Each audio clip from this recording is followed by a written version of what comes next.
মুরগির বাচ্চা ব্রুডিং শেষ হওয়ার পর অনেক খামারি যে ভুল করে, বিস্তারিত জানতে পুরো ভিডিওটি দেখুন।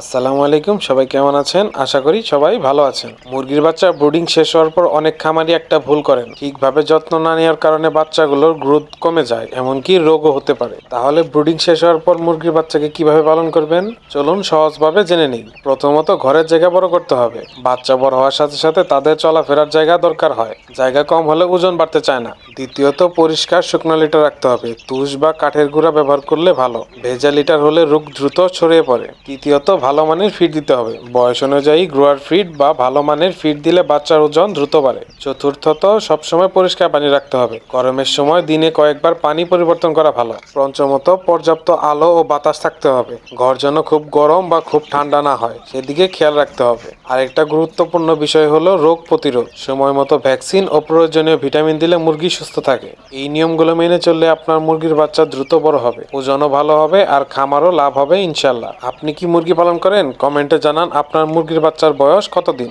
ভিডিওটি ভালো লাগলে অবশ্যই লাইক, কমেন্ট, শেয়ার এবং সাবস্ক্রাইব করে পাশে থাকবেন। সবাই ভালো থাকবেন। আসসালামু আলাইকুম।